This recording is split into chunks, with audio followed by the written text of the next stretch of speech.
Hello guys, welcome back to Education IQ। I hope आप सब अच्छे होंगे। तो आज का जो हमारा द हिंदू एडिटोरियल आर्टिकल है वो है इंडिया और अमेरिका के रिलेशनशिप के ऊपर। जो पूरा आर्टिकल देखेगा उसको समझ में आ जाएगा पूरा हिस्ट्री से लेके स्टार्टिंग से लेके लास्ट तक क्या रिलेशनशिप चल रहा है इंडिया और अमेरिका के बीच, और कैसे ये रिलेशनशिप जो है ना ओवर द ईयर्स अच्छा होता गया है। तो स्टार्टिंग से लास्ट तक आप पूरा आर्टिकल देखना। सबसे पहले हम लोग हेडिंग का मतलब समझते हैं। हेडिंग है tracing the arc of American एक्सेप्शनिज्म for India. तो हेडिंग का मतलब क्या है पहले मैं आपको बता देता हूँ। ट्रेसिंग का मतलब होता है किसी चीज़ के बारे में पता करना, मतलब किसी चीज़ को ट्रेस करना। आपने भी सुना होगा, हम लोग जो ट्रेस करते हैं तो किसी चीज़ का पीछा करना, उसके बारे में जानना। तो किस चीज़ के बारे में जानेंगे? जो उस मतलब रास्ते के बारे में जानेंगे, उस आर्क के बारे में जानेंगे जो अमेरिका का जो एक्सेप्शनिज़्म है। एक्सेप्शनिज़्म का मतलब क्या होता है? किसी के साथ थोड़ा सा अलग व्यवहार करना। तो अमेरिका जो अलग व्यवहार करता है इंडिया के लिए, और अमेरिका का जो एक्सेप्शनिज़्म है मतलब कुछ चीज़ों में अमेरिका जो है वो इंडिया को छूट देता है, सपोर्ट करता है, मतलब बाकी कंट्री से इंडिया के साथ थोड़ा सा अलग व्यवहार करता है। कौन? अमेरिका। तो जो ये अमेरिका का जो एक्सेप्शनिज़्म है ना इंडिया के लिए, ये जो यूनिकनेस है मतलब थोड़ा सा अलग व्यवहार करना इंडिया के लिए, उस चीज़ को जो है हम लोग ट्रेस करेंगे, समझेंगे क्या है वो। तो पूरा आर्टिकल मैं आपको हिंदी में पढ़ाऊँगा, एक एक लाइन को हम लोग हिंदी में पढ़ेंगे। डेली जो मेरा वीडियो है वो रात को अपलोड जो है वो हो जाता है। कोशिश मैं करता हूँ कि थोड़ा जल्दी अपलोड हो जाए, लेकिन रात को मेरा वीडियो डेली अपलोड हो जाता है। तो जैसे ही मेरा अपलोड होता है वीडियो तो मैं टेलीग्राम पे आपको लिंक दे देता हूँ, इसका PDF दे देता हूँ। PDF में आपको ये आर्टिकल मिलता है जिसको मैंने अपने जो है उसको इंपॉर्टेंट वर्ड्स को उसमें मैंने हाईलाइट किया होता है आपके लिए, ताकि आपका जो वोकैब है या फिर जो इंपॉर्टेंट टर्म्स हैं आपको मिल जाएँ। तो जैसे मेरा वीडियो अपलोड होगा मैं आपको टेलीग्राम पे लिंक दे दूंगा। काफ़ी इन्फॉर्मेटिव वीडियो होगा। ये जो द हिंदू एडिटोरियल आर्टिकल होते हैं काफ़ी इन्फॉर्मेटिव होते हैं। एक बार आप मेरे से पढ़ना, उसके बाद जाके इसको खुद से पढ़ना, ताकि आपका न्यूज़पेपर पढ़ने का हैबिट मिले। अगर आपको पहले जो 2 घंटा लगता था या आधा घंटा लगता था पढ़ने में, वो अभी आपको 15 मिनट में जो है वो समझ जाओगे। तो टेलीग्राम को आप लोग ज्वाइन कर लेना, कमेंट बॉक्स में आपको उसका लिंक मिल जाएगा। तो स्टार्ट करते हैं आज का द हिंदू एडिटोरियल आर्टिकल, जिसमें इंडिया और अमेरिका के रिलेशनशिप के बारे में लिखा हुआ होता है। तो स्टार्ट करते हैं। क्या लिखा हुआ है लाइन बाय लाइन? तो लिखा हुआ है the growth of the relationship between India and United States is often sorry एक second the growth of relationship between India and United States is often traced from its nadir 25 years ago. अब ये नाडिर का मतलब क्या होता है? NADIR। इसका आप लोग मीनिंग भी लिख सकते हो। नाडिर का मतलब होता है किसी चीज़ का गिरना, कम होना। तो जो ग्रोथ है ना इंडिया और अमेरिकन रिलेशनशिप की, उसको हम लोग जो है ना ज़्यादातर, ऑफन का मतलब होता है ज़्यादातर, हम लोग उसको ट्रेस करते हैं, मतलब उसको देखते हैं। ट्रेस का मतलब होता है किसी चीज़ को देखना या फिर समझना। जो मतलब फॉल हुआ था, जो हमारा रिलेशनशिप जो है वो ख़राब हुआ था, नाडिर हुआ था 25 ईयर्स एगो। जब जो यूनाइटेड स्टेट्स था ना उसने क्या किया था? इम्पोज का मतलब होता है लागू करना। कुछ सैंक्शंस लगाई थी इंडिया के ऊपर। सैंक्शन का मतलब होता है रोक लगाना अगेंस्ट इंडिया और पाकिस्तान के ऊपर भी। After they tested their nuclear weapons in May 1998। जब इंडिया ने जो है अपने न्यूक्लियर वेपन्स को जो है वो टेस्ट किया था 1998 में, तो अमेरिका ने जो है वो कुछ सैंक्शंस लगाई थी इंडिया के ऊपर। उसी नज़रिए से जो है वो इंडियन अमेरिकन रिलेशनशिप को ज़्यादातर देखा जाता है।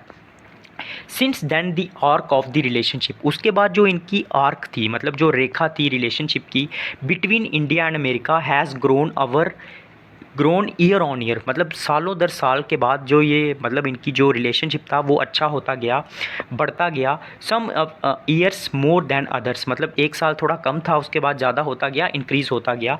Built by 5 American president. ये जो रिलेशनशिप बनाया वो किसने बनाया?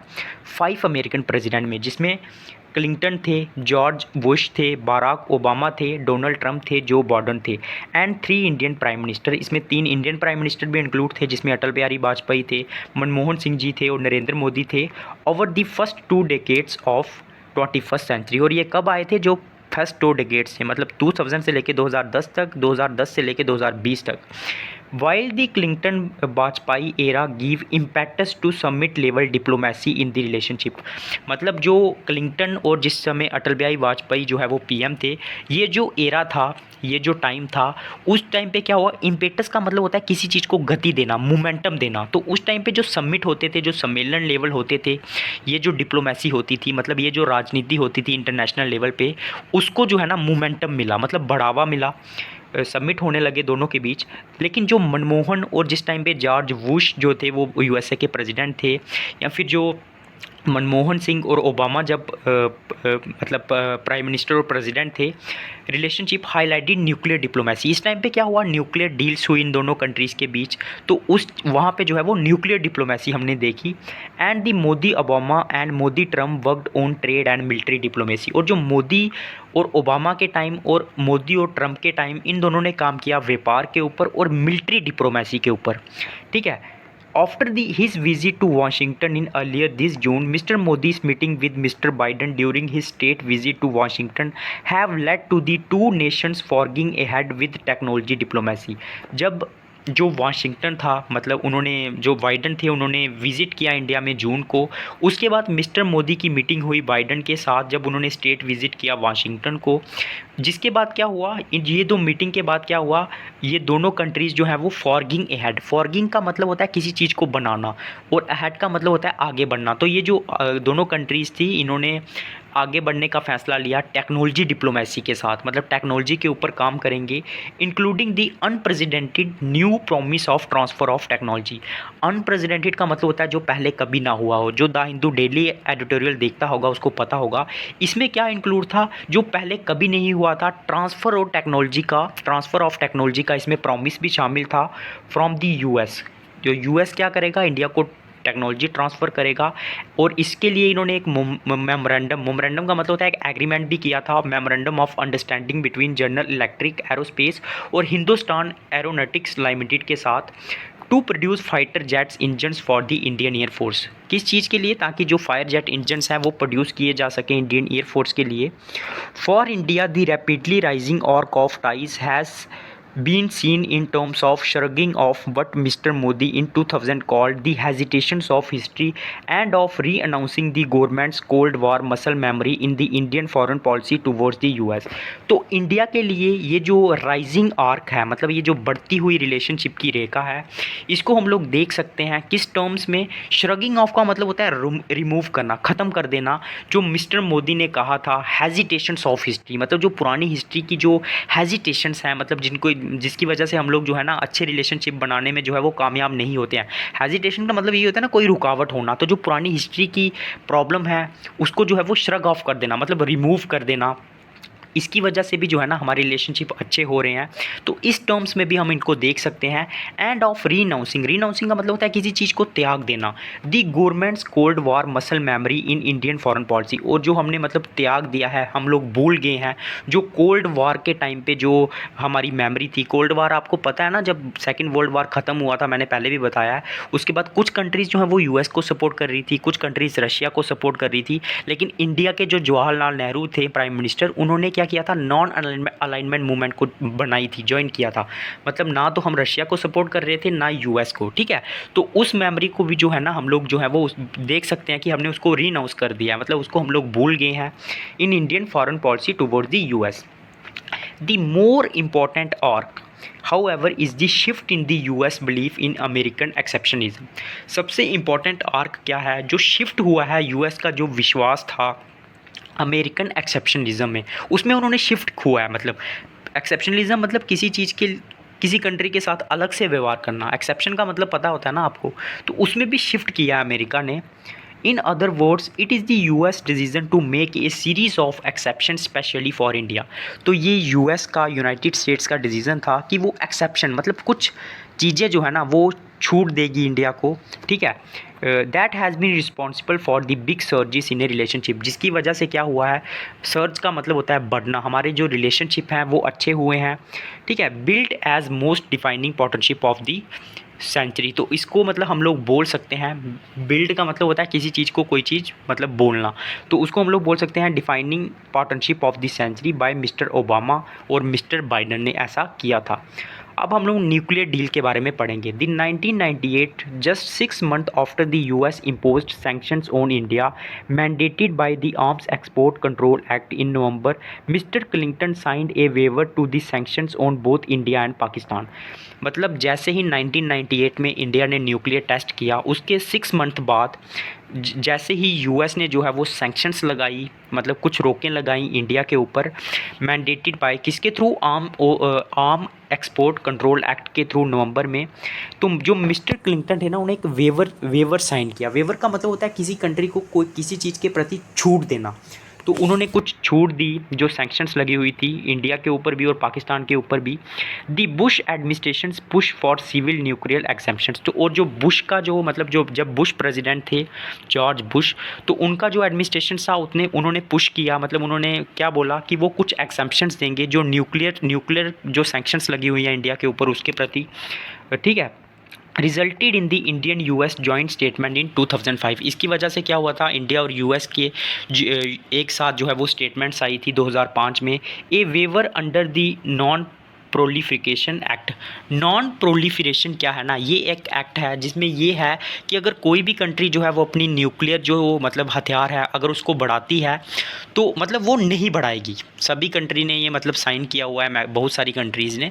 तो इस एक्ट में यही लिखा हुआ है कि हम लोग जो है वो न्यूक्लियर वेपन्स ज़्यादा अपनी कंट्री में प्रोड्यूस नहीं करेंगे, नहीं रखेंगे। तो इसमें ये भी था एक, इसी एक्ट के अंदर ये जो था, ये वेवर जो थी, जो छूट दी वो दी गई थी।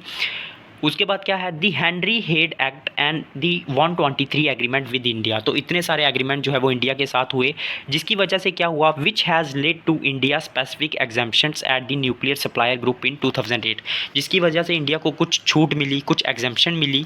The Obama visit to Delhi in 2010 saw A break through इन। जब ओबामा ने विज़िट किया इंडिया में 2003 में, उस वहाँ पे भी क्या हुआ, हमने एक ब्रेक थ्रू देखा। ब्रेक थ्रू का मतलब होता है एक कामयाबी देखी।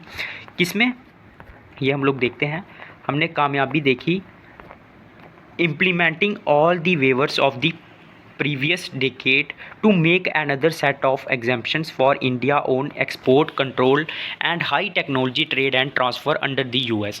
जिसकी वजह से क्या हुआ, जो हमने मतलब पूरे वेवर्स थे जो हमारे प्रीवियस डेकेड के, मतलब जो हमने कुछ छूटें दी थी, कुछ एग्रीमेंट किए थे, उसमें हमने और ज़्यादा एक्सेप्शंस दी, मतलब छूट दी इंडिया को एक्सपोर्ट कंट्रोल के ऊपर, हाई टेक्नोलॉजी ट्रेड और ट्रांसफ़र के ऊपर अंडर दी यूएस। तो काफ़ी ज़्यादा छूट मिली इंडिया को। Export administration regulation and international traffic in arms regulations, ठीक है, इसके थ्रू।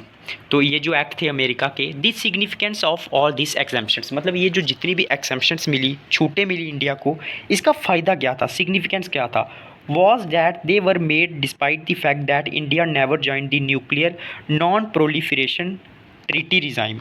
रिज़ाइम का मतलब होता है सिस्टम। मतलब इंडिया को इन सब एक्सेप्शंस का, इन सब छूटों का फ़ायदा ये था कि इंडिया को ये इतनी सारी छूटें दी गई अमेरिका के द्वारा, ठीक है, इतना ज़्यादा सपोर्ट किया गया।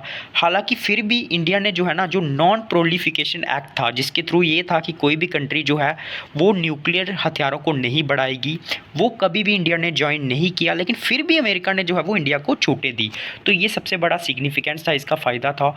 नॉ did it sign the comprehensive nuclear test ban treaty. और ना ही इंडिया ने जो ये ट्रीटी थी कि हम लोग न्यूक्लियर टेस्ट जो है वो नहीं करेंगे, बैन लगाया था, उसको भी इंडिया ने ज्वाइन नहीं किया, लेकिन फिर भी अमेरिका ने सपोर्ट किया इंडिया को, छूटें दी। Most importantly this was India specific waivers not available to non NPT countries. सबसे इंपॉर्टेंट बात क्या है, ये जो वेवर्स थे, मतलब ये जो छूटें दी गई इंडिया को, वेवर्स का मतलब होता है छूट देना, कोई एग्रीमेंट साइन करना, ये क्या थी, इंडिया स्पेसिफिक थी, मतलब सिर्फ इंडिया को दी गई, ये बाकी कंट्रीज़ को नहीं दी गई जो नॉन एनपीटी थी, मतलब जो नॉन प्रोलिफिकेशन ट्रीटी की मेंबर नहीं थी, उनको ये छूटें नहीं मिली, सिर्फ इंडिया को मिली, जैसे पाकिस्तान हो गई।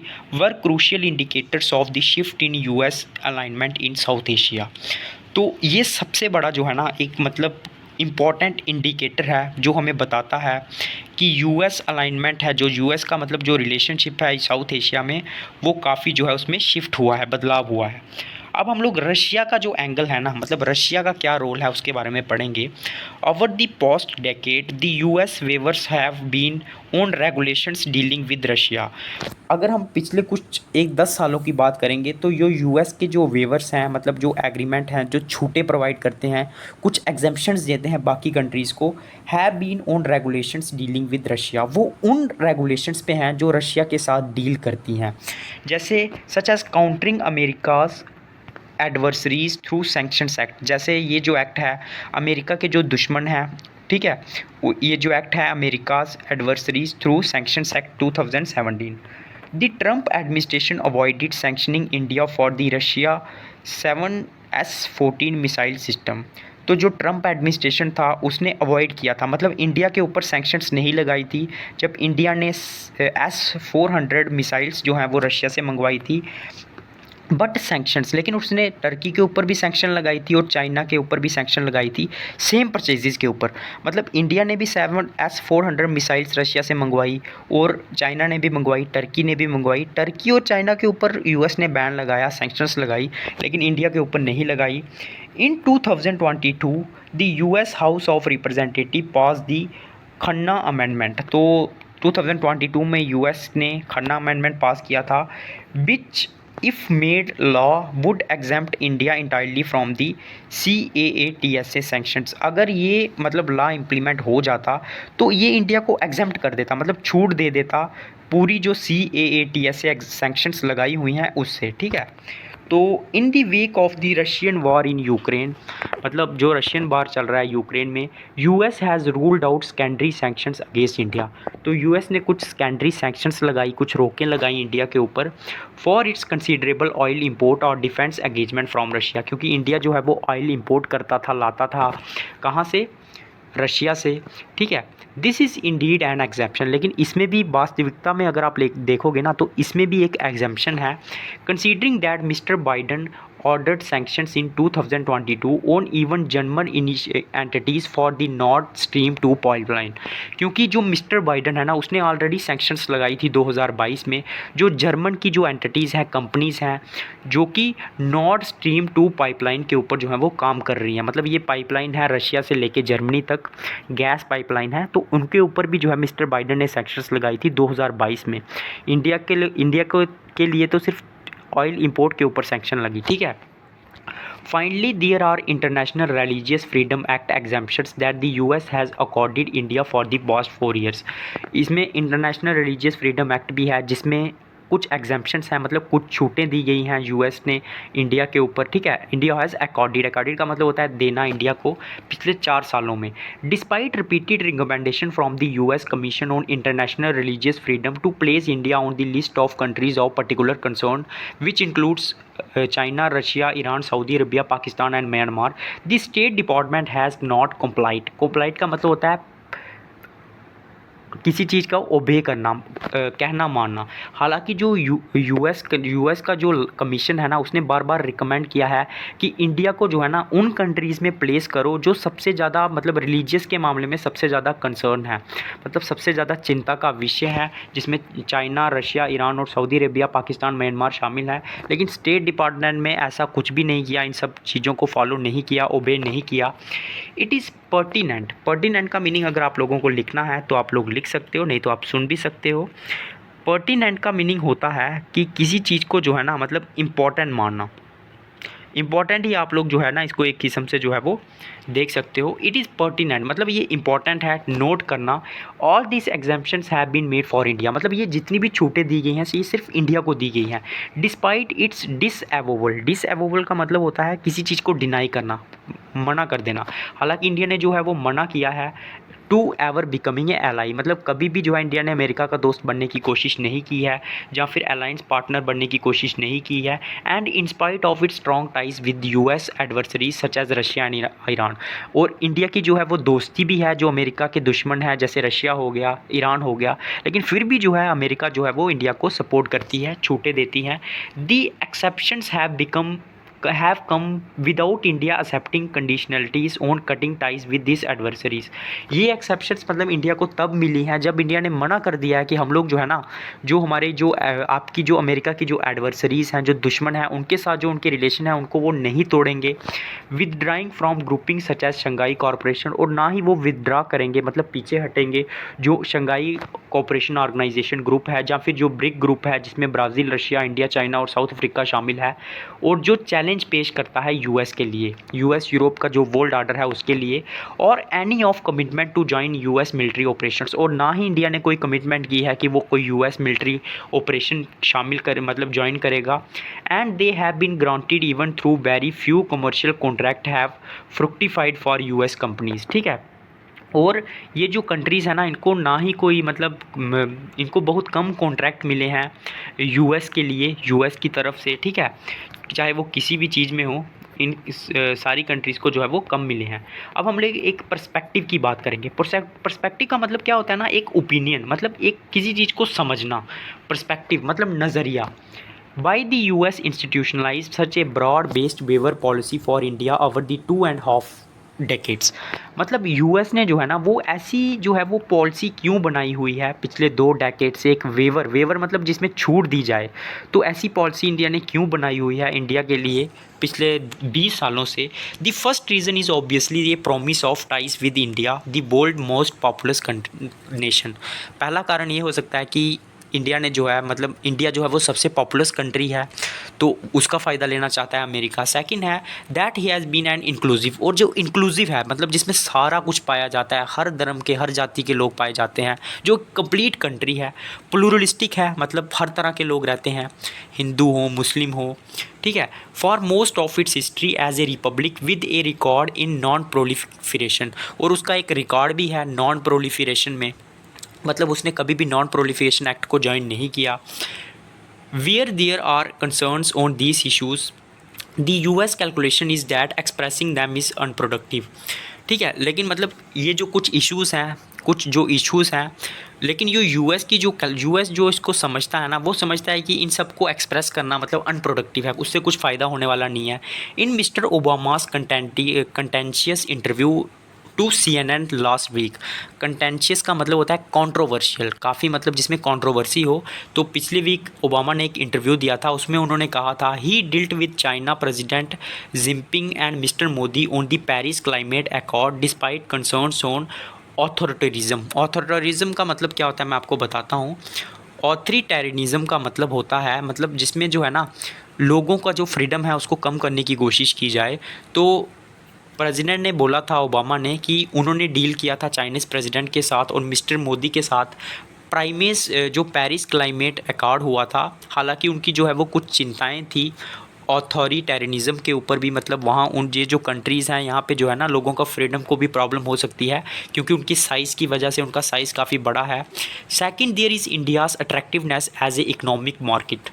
दूसरा ये कारण भी हो सकता है कि इंडिया यूएस इंडिया के साथ रिलेशन इसीलिए अच्छा रख रही है क्योंकि इंडिया जो है ना काफ़ी अट्रैक्टिव है, काफ़ी बड़ा मार्केट है इंडिया में, और मिलिट्री बायर भी है, काफ़ी ज़्यादा हथियार खरीदता है। Third, there is India's geography in Asia. और तीसरा कारण हो सकता है जो इंडिया का जोग्राफिकल एरिया है एशिया में और उसकी जो बाउंड्री प्रॉब्लम्स हैं चाइना के साथ, that could make it a more dependable partner than European allies in providing a counter to China, जो कि एक मतलब एक साथी की तरह काम कर सकती हैं, जो कि एक काउंटर मतलब एक जो है वो चाइना के खिलाफ खड़ा हो सकता है जो country. Fourth, both mister Biden and Mister Modi acknowledge the Indian American diaspora. चौथा कारण ये है कि जो मिस्टर बाइडन थे और जो मिस्टर मोदी थे उन्होंने इस बात को समझा है जो इंडियन अमेरिकन डायस्पोरा है। डायस्पोरा क्या है ना, बहुत सारे इंडियन जो लोग हैं वो अमेरिका में रहते हैं, तो इसकी वजह से क्या है ना अमेरिका में जो है वो इंडिया का दबदबा काफ़ी है और दोनों जो लीडर्स हैं उन्होंने इस बात को समझा है। that has distinguished itself as a professional, law-abiding, prosperous and unproblematic community, और जो उसको एक लॉ अबाइडिंग, प्रॉस्पेरियस और अच्छी कम्युनिटी जो है वो दोनों कंट्री से एक दूसरे को मानती हैं। And is the biggest votary of better India US ties, और ये सबसे बड़ा कारण है इंडिया और यूएस के अच्छे रिलेशन का। पैराडॉक्सिकली मतलब अगर हम लोग पारंपरिक हिसाब से देखेंगे, the biggest challenges to this relationship untrammelled arc lie precisely in the mechanism use to strengthen it. तो हम लोग जो बिगेस्ट चैलेंज है ना इस relationship to this relationship's untrammelled arc. Untrammelled मतलब जो अनरिस्ट्रिक्टेड है, जिसमें कोई भी रिस्ट्रिक्शन नहीं लगी हुई है। तो ये जो आर्क है वो जो इसका मैकेनिज़्म है, मतलब इसका जो तरीका है उसको स्ट्रेंथन करने का ना उसी में है, ठीक है, कि कैसे हम लोग उसको जो है वो स्ट्रेंथन कर सकते हैं। The exceptions made for India which can be reversed at any time. ये जो एक्सेप्शंस इंडिया को दी गई हैं, छोटे इंडिया को दी गई हैं, जो कभी भी जो है ना एक्सेप्शंस जो दी हैं वो कभी भी ख़त्म हो सकती हैं। Former close partner of the US such as Pakistan, Egypt, Turkey, Saudi Arabia and even China today complain about the fickleness of American foreign policy towards them. जो पुरानी कंट्रीज़ रही हैं ना जिनका यूएस के साथ अच्छा रिलेशनशिप रहा है, उन्होंने भी जो है ना कंप्लेन की है किसके बारे में, जो अमेरिका की फिकलीनेस रहती है। फिकलीनेस मतलब जो अस्थिरता रहती है उनकी उन कंट्रीज़ के प्रति। तो कभी भी अमेरिका जो है वो इंडिया का साथ छोड़ सकता है। Second, despite India's growth story the relationship remains largely one directional on issues such as investment. तो मतलब हालांकि इंडिया ने जो है वो ग्रोथ भी की है, लेकिन जो रिलेशनशिप है ना वो लार्जली जो है ना वन डायरेक्शनल है कुछ इश्यूज़ पे, जो जैसे इन्वेस्टमेंट हो गया, टेक्नोलॉजी ट्रांसफ़र हो गया, and thus required the US to give and India to take more than other way around. तो इसीलिए क्या है ना यूएस को ज़रूरत है कि वो इंडिया को कुछ मतलब दे, गिव एंड टेक की बात करे, ठीक है, at a timetable decided by the US, ठीक है। The G hall deal for example took more than 13 years after the US had its principle cleared India's access to high technology transfers. तो ये जी hall deal थी ना, उसकी अगर हम लोग एग्जांपल लें तो उसको लगभग 13 साल लग गए, जब मतलब किसके बाद जब यूएस ने मतलब एक प्रिंसिपल डिक्लेयर किया था कि इंडिया को जो है वो एक्सेस मिलेगा हाई टेक्नोलॉजी ट्रांसफ़र का। द नेक्स्ट बिग लीप्स का मतलब होता है जंप इन हाई टेक्नोलॉजी को production, clean energy transition, semiconductor technology and artificial intelligence bit also go on A case by case basis. और उसके बाद जो बाकी जो मतलब जंप हुआ है इनके रिलेशनशिप में वो भी धीरे धीरे जो है वो चल रहा है एट एन अनप्रिडिक्टेबल पेस, मतलब उस पेस से चल रहा है जो हम लोग प्रिडिक्ट भी नहीं कर सकते, सोच भी नहीं सकते हैं। The geo political context of ties driven by diverse to counter China and और रीन इन रशिया। रीन का मतलब होता है control in Russia is also essentially and American construct not one followed by India. तो ये जो जियो political context है ना इस टाइज का, इस रिलेशनशिप का, driven by a desire to counter China, इसका मतलब ये किसकी वजह से हो रहा है कि हम लोग चाइना को काउंटर करेंगे, ठीक है, और रीन इन रशिया या फिर रशिया के ऊपर कंट्रोल करेंगे। रीन का मतलब होता है कंट्रोल करना, ये भी इम्पॉर्टेंट है, असेंशियल है, अमेरिकन कंस्ट्रक्ट है, नॉट, और ये सिर्फ इंडिया ने फॉलो नहीं किया है, ठीक है, इसमें अमेरिका का भी रोल है। एक क्वांटम लीप मतलब ये जो जंप हो रहा है ना यूएस इंडिया के टाइज में will then follow not from exemptions that have become the rule but by a change in the rules themselves that would transfer a series of transactions into a relationship between partners equally respectable of each other's strategic autonomy, ठीक है। तो ये जो एक quantum leap in US Indian ties will then follow not from exemptions that become the rule, ठीक है। तो ये क्या करेगा, फॉलो करेगा, ठीक है, नॉट फ्रॉम एग्जेम्पशंस, उन एग्जेम्पशन से नहीं, उन छूटों से नहीं जो कि रूल बनी हुई हैं, बट ये चेंज होगा इन दी रूल्स दैमसेल्व्स, रूल की वजह से, दैट वुड ट्रांसफॉर्म में सीरीज़ ऑफ ट्रांजैक्शंस, जो कि क्या करेगा, सीरीज़ ऑफ ट्रांजैक्शंस करेगा, चेंजेस करेगा इनटू ए रिलेशनशिप बिटवीन पार्टनर्स, उन पार्टनर्स के बीच, उन रिलेशनशिप के बीच जो रिस्पेक्टेबल है, मतलब जो ज़रूरी है एक दूसरे की स्ट्रैटेजिक ऑटोनॉमी के लिए। ऑटोनॉमी मतलब इंडिपेंडेंट के लिए। तो मतलब सिर्फ छूट देने से कुछ नहीं होगा, हमें कुछ रूल बनाने होंगे और उन्हीं की वजह से हमारा जो रिलेशनशिप है वो ट्रांजेक्शन हो सकती है, उसमें चेंजेस आ सकती हैं। तो ये था आज का द हिंदू एडिटोरियल आर्टिकल, पूरा मैंने आपको सिंपल लैंग्वेज में बता दिया है। अब एक बार आप जाके इसको खुद से पढ़ लेना, पीडीएफ आपको जो है वो टेलीग्राम पे मिल जाएगी। डेली वीडियो लिंक भी जो है वो आपको टेलीग्राम पे मिल जाएगा। जैसे ही मेरा वीडियो तैयार होगा मैं आपको लिंक प्रोवाइड कर दूंगा। डेली जो है वो वीडियो मेरा रात को अपलोड होता है, तो थोड़ा लेट भी हो जाता है, लेकिन आप लोग दूसरे दिन देख लिया करो, इसको कॉन्टीन्यूसली फॉलो करो। आप 1-2 महीने बाद अपने अंदर चेंजेस देखोगे, आपका वोकैब स्ट्रांग हो जाएगा, आप नॉलेजेबल हो जाएंगे। तो कॉन्टीन्यूसली जिसको वीडियो अच्छा लगा है चाहे लाइक करना, सब्सक्राइब करना और बेल आइकन को दबा देना, ताकि जब भी मेरा नेक्स्ट वीडियो आएगा आपको नोटिफिकेशन मिल जाएगा। तो लाइक करें, आपका कोई क्वेश्चन है, आपका कोई सुझाव है, कमेंट बॉक्स में लिखें। जय हिंद।